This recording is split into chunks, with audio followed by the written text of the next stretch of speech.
Welcome to the Uncommon CEO podcast, where we unpack the mindset, skills, and wisdom it takes to become an uncommon leader in a common world. With your host, the Uncommon CEO himself, Andrew Smart. Welcome to 2023 and the Uncommon CEO podcast. End of last year, we talked about your word of the year. Every year, you select a new word to help influence with, to live by, to set personal goals against.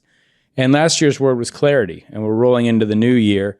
And I sit here and I don't know the new word yet. We're all going to be surprised together. So, Andrew, why don't you talk about that process and what you've decided to lead 2023 with?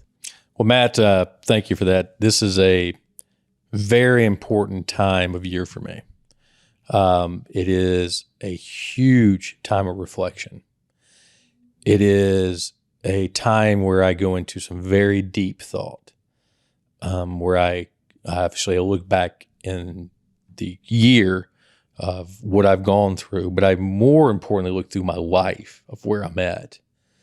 And so I reflect on the current word that I've had throughout this year, but I look through all my words and think about where do they apply, what have I learned, and what could that word that I need to have to go into that next year. Sometimes that word comes earlier for me, and then sometimes it comes later. This year, candidly speaking, it's been a little frustrating because I'm like, last year just came to me like that. I mean, it was like that word just popped up, and I'm like, wow, I can't believe it came that fast. This year, I'm like, is it going to come? I don't know. You had clarity about clarity before. It did. Now, it came fast, and the word the year before came quickly, and I'm like, wow. I mean, this is like, and this year it's been like, wow. It's not coming. I mean, come on, God, I need your help here. Help me out. I mean, you're kind of holding back on me. What's going on here? And so, he's teaching me patience. Okay, just hang on to that word because that's going to go right into the word that I share with you in a moment. But yeah, I do have my word this year. And it really fits into all the words that I've had throughout the years. And speaking of that, my first word that I started years ago was the word transformation. And I look at that word that I chose that year as just, the word that set the tone, that said, hey, I look at my life and I see where I'm at.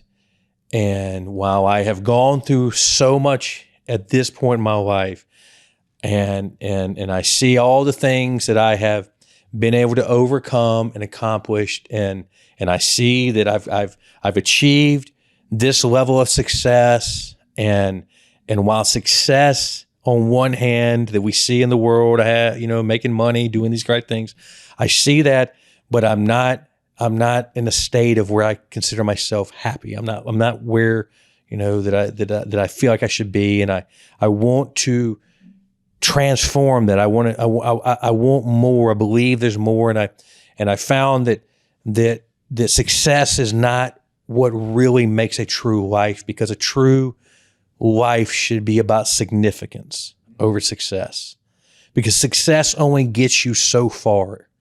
I know a lot of miserable, successful people. They're just, the world is full of successful, miserable people.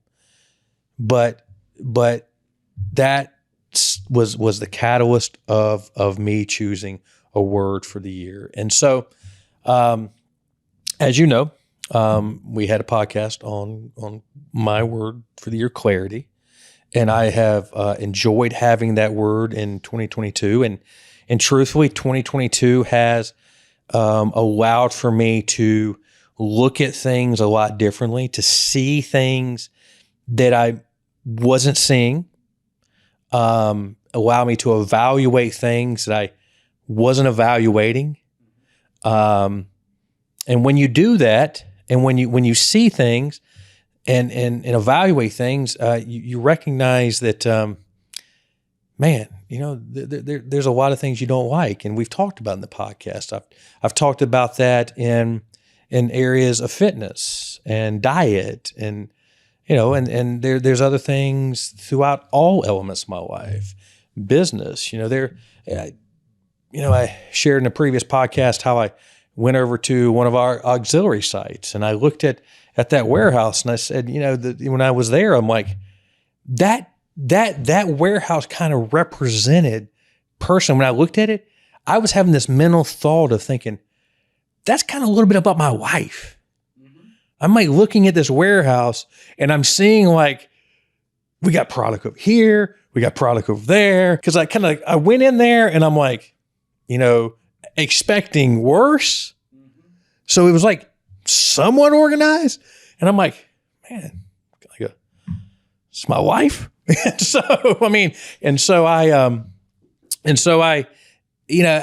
I've kind of looked at 2022 that allowed me to have some clarity and insight to where I'm at, that has allowed me to look at the word that I have chosen for 23 as a great clarity, as a catalyst for the word for 23.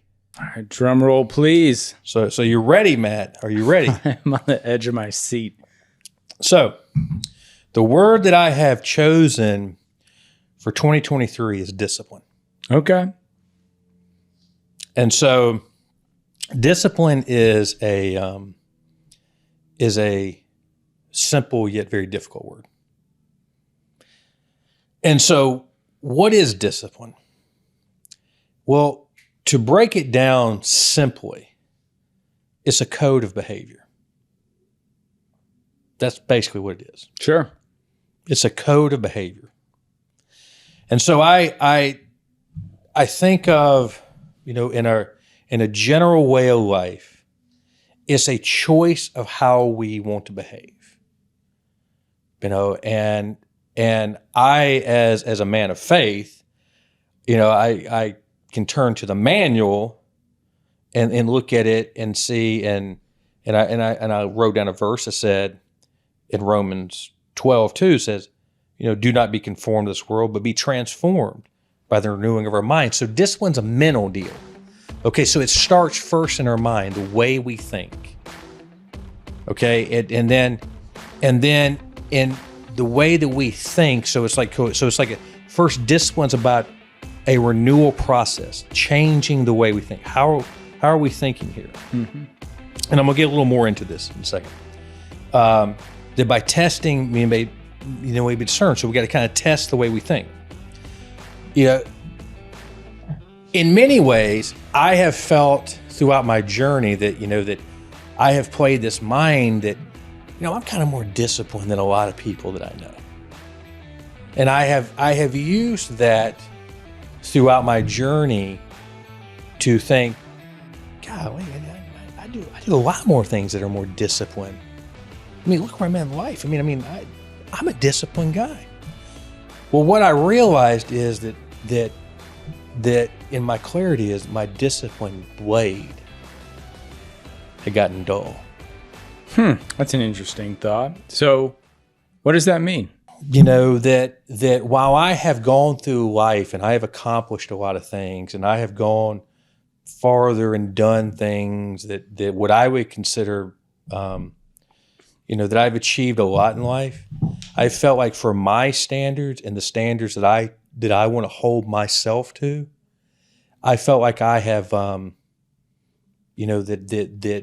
my blade's dull. It's not to the level that I want to be at in my life. Mm-hmm. And where you look at my life, I'm 44 years old. So I'm at that stage of life. I feel like that I have reached that point where that I'm like at that kind of that crossroads. And you've heard me talk about, that in life we have points of life that are crossroads points. Because here's the thing, Matt. We all go through life and we think no matter how many points of life that we all make mistakes in life, and we do. We all make mistakes. But here's the funny thing about mistakes. We make them, but each year that you go by, what you don't get? Do-overs.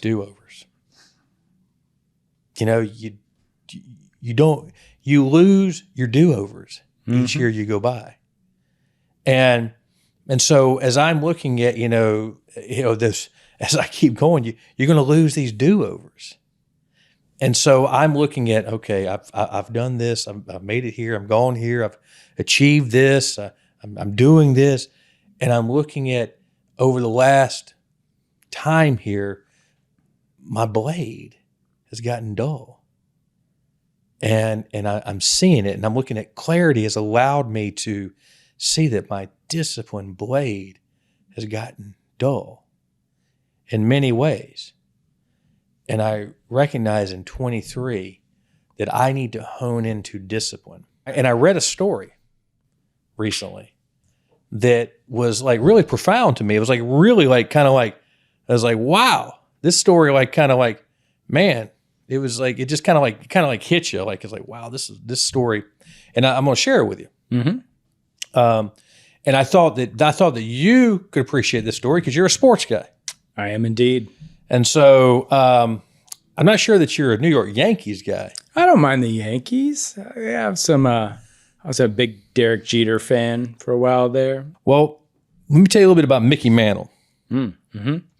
So Mickey Mantle at age 19 was called to play for the Yankees. So he was called up from the farm leagues at 19 to play for the Yankees.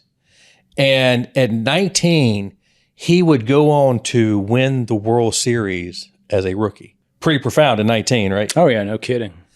And, so at 19, he goes on, wins the World Series. As a player for the Yankees, he went and played more games as a Yankee than any other player in Yankee history. So he wins it, World Series at 19, plays more games. He was the MVP of the American League 3 times, all-time World Series record for home runs, run records, and runs batted in. Yet despite all that, never reached his potential. They often said that, because he dealt with a lot of knee issues, but despite never reaching his potential, Mantle was a raging alcoholic. That's what I was going to say. Didn't know. Yep. And at 62, went to the Betty Ford Clinic and died at 64. Yeah. Talent was there. Just raw physical skill. You can be born with some. You can gain some through practice. But yeah, if you let your discipline blade get dull, you don't get to be the sharpest one out there. That's what it was. Discipline. So you think about all of what I just showed you, what Mickey Mantle accomplished. What if he'd had a sharp, disciplined blade? What could he have done? I mean, just imagine. Yeah. Think about Michael Jordan. You don't get to be the GOAT by just skill or just physical assets. It's that shooting 10,000 shots a year. Jordan, is a great example of discipline. I mean, not mistakes, okay? Jordan's had plenty of mistakes. And we're not just talking about mistakes, or misses on the court. I mean, Jordan's had professional and personal mistakes. I mean, that's, but if you ask, is Jordan a disciplined man? Yes, he is. If you ask, is he a disciplined businessman? Yes, he is. But he's made mistakes, many times. But he understands how important discipline is. He understands that, that he has to get better. I mean, these are the areas. Discipline is not something that you have to go to Michael Jordan and say, hey, man, let me teach you this. And the funny thing about me, Matt, and why I'm choosing that word is that it's not about whether or not you have to come to me or someone else has to come to me and says, man, let me teach you about discipline. It's not why I'm choosing that word. I'm choosing this word is because I'm trying to elevate the level of my discipline. You see, the point I'm telling you about that discipline blade is, most people don't even have the damn blade. See, that's the problem. Most people go through life without even a freaking blade. Yeah, on autopilot. Yeah, well, there's not even a blade in their kit. I've got the blade. I just need to get it on the grinder, sharpen it up. I want my blade to be sharp, razor sharp. And I knew I need to go through 23, put that thing, on the grinder and get it sharp because, man, I want that thing to be lethal. Sure. Where do you start? Well, I'm a mind, body, soul guy. I've been talking about it since we started this podcast. Have I not been talking about the body? Oh, yeah. I said, the body's not right, nothing's right. It's like when it's when I look in the mirror and I just get freaking pissed off. I'm a pretty athletic guy, I'm pretty strong. For a guy my age, I can outwork most people, but I'm not satisfied. So when I look in the mirror and I see, where I'm at and I'm looking at, and I'm the type of guy when I look in the mirror, I'm like, man, you're freaking fat. I've seen that guy in the mirror. And so, but I don't sugarcoat it. Sure. I don't look at, because for me, that's what I look at because I know what I can look like and I know what I look like now. And I'm like, I don't like this guy. I don't like what I'm looking at. That's an embarrassment. And I'm like, I'm getting rid of this guy. And so, and I'm not going to, I'm not one of those guys that has to sit around and say, oh, no, I know who this guy is. Mm-hmm. I know where I thought I killed him, but he came back. Yeah. He's like Freddy Krueger. You can't kill the son of a bitch. He just wanted to come back. The sequel. Yeah. So I'm sharpening my blade. I'm going right back at him. Sure. So you got to start somewhere. Where do you start? What I shared was, I started that journey. Okay. So there's discipline in those areas. There's other discipline in sleep. There's other discipline in scheduling. There's discipline in eating. There's discipline in relationships. There's a whole list I'm going to work on. Faith. You name it. It's a holistic of things I'm looking at in my life. Everything. Discipline is like, how am I looking at my whole picture of life? Where am I not doing it right? I'm not looking at my life and saying I'm doing it all wrong because I don't think I don't go across my life and say, man, I'm just screwing it up. No, I'm like, where do I need to do it better? Because I know I need to. And I've come to the conclusion of this word and the clarity of this word that shows, okay, in relation, you cross the board, man. I've got to do it better. And so, I wrote down this statement. Discipline focuses on choices, not conditions. Okay? I sit here, today, end of the year, right? Going into the new year. I can't, the conditions today are what they are. Okay? They are what they are. But I have choices I can make, right? Yeah. And so, and my choices, are the key to it all. And that's the discipline that I want to make. I want to make better choices than I made in 2022.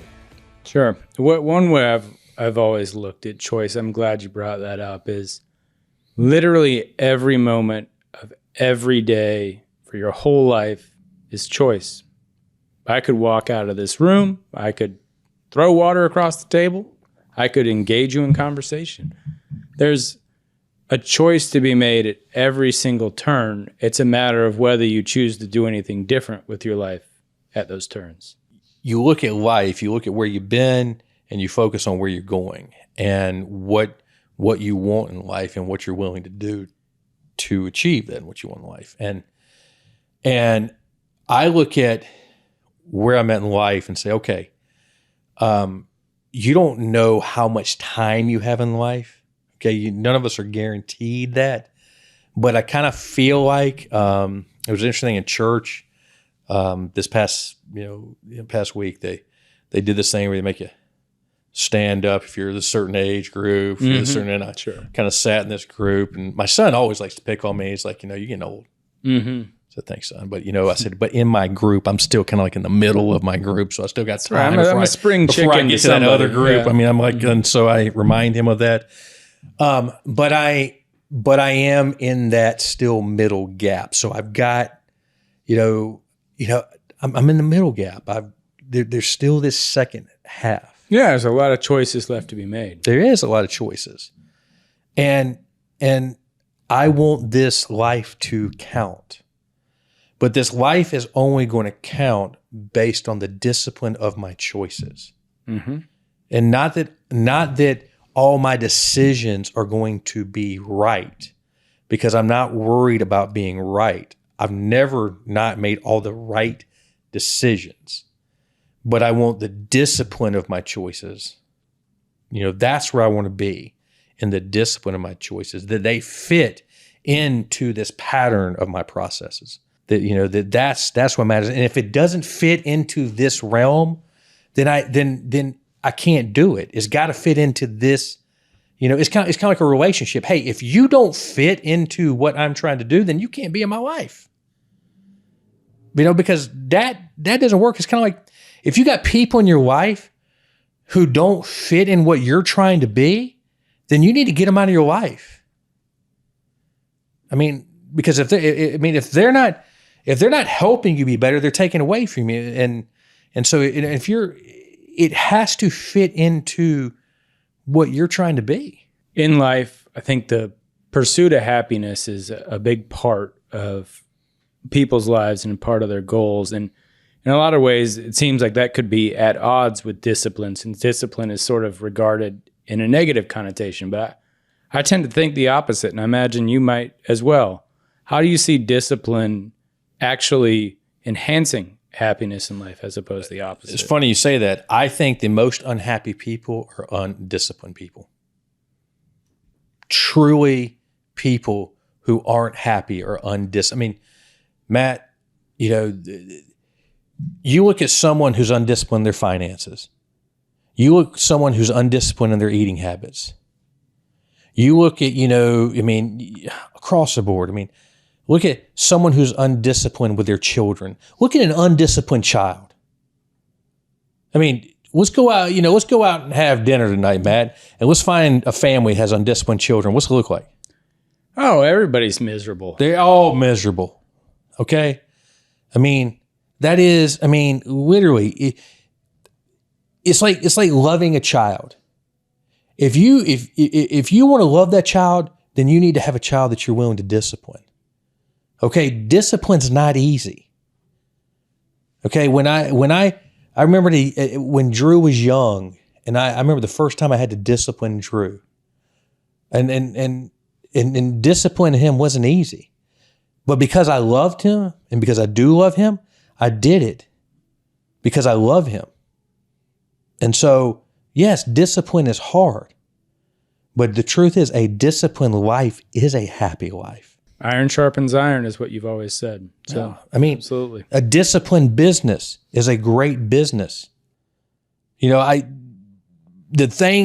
worst days that I've constantly battled in our organization is when we're dealing with freaking chaos. What's it like to be around chaotic people? It makes everybody else around them frazzled too. It's hard to gain clarity, to go back to that word, when you've got a lack of discipline. They drive you nuts. They suck energy. They just, it doesn't work. You solve nothing. So no, this is why I go back to cling to discipline. Don't let it go, because it means your life. So yeah, I'm going back to my discipline blade. For those listening in or other leaders looking to add a little discipline to their life, where would you start? What would be your first piece of advice? Well, I go back to first, do you have a discipline blade? Because the first part of it is, if you don't, then you need to start first, figuring out, that you need a discipline blade. And where can you start with that? Well, you got to start small somewhere first. Sometimes the easiest place to start, well, I don't say it easy, because discipline done correctly shouldn't be easy. The trifecta of life is mind, body, spirit. So The first part in life is often our body. I mean, it's a new year deal, right? We always talk about our bodies, the disciplined blade of our body, the disciplined blade of our mind, the disciplined blade of our spirit. But do you have a blade? Okay. And then if you do have a blade, how sharp is your blade? But you got to first determine and find out, do you even have a blade? What else did you want to talk to our listeners today about discipline and why you chose it? I chose, discipline, for me, because my level of discipline ultimately isn't just about me. Because, this is a CEO podcast. That means it's about influence. Okay. The point of being a CEO says, I want to be influential. And I want to influence in an uncommon way. Okay. It's hard to influence in an uncommon way if you do it undisciplined. If I want to be uncommon, then I have to be highly disciplined. And so in a CEO that says, I am a leader, and I've said it many times, leadership is influence, nothing more, nothing less. And it doesn't matter where your influence is, organizationally, relationally, family, it doesn't matter. But it requires discipline. And the more disciplined you are, the better of an influence you will be. Is there one piece of discipline advice that just stands out to you? Matt, I'm not going to tell you that I have one piece. I think it's a beginning of the year. It means it's the beginning of a journey. While I've had quite a journey up to this point, I think what's most important to take away is that I have elevated this level, that I've taken this point of discipline and saying, I'm excited going into 23, saying that I am going to new levels. Now, I've heard this statement before, new levels create new devils. Mm-hmm. And so I think mo money, mo problems is how it's up. New levels, new devils. So I know that when you go to a new level and you say, I'm going to do this, means new challenges, new opportunities, there's going to be resistance to change. Okay? There always is. I don't approach this saying, hey, there's not going to be a fight. But it's a level of me saying that I want to go at it hard. I want to go at it focused. I want to go at it committed. And I'm going to do it. I'm not going to come back to, when we're sitting here at the end of 23, I'm not going to look you in the eye and say, well, Matt, I tried it. Mm-hmm. Because here's the thing. Disciplined people don't try things. Disciplined people do things. Try doesn't work. Do works. So, the end of this coming year, I will have done it. We're going to sit back and talk about what did I learn through it? What did I gain? What did all the things came? But it's going to be about doing, not trying. So I'm excited. It's going to be tough, but anything worth achieving is tough. So it's a disciplined year, but it'll carry forward. Thanks for joining us today on the Uncommon CEO podcast. Subscribe to our show wherever you get podcasts. We have video episodes on our YouTube channel and more uncommon wisdom on our social media. Find all our links and resources at uncommonceopodcast.com. For Andrew Smart and all of us here at the Uncommon CEO, stay uncommon.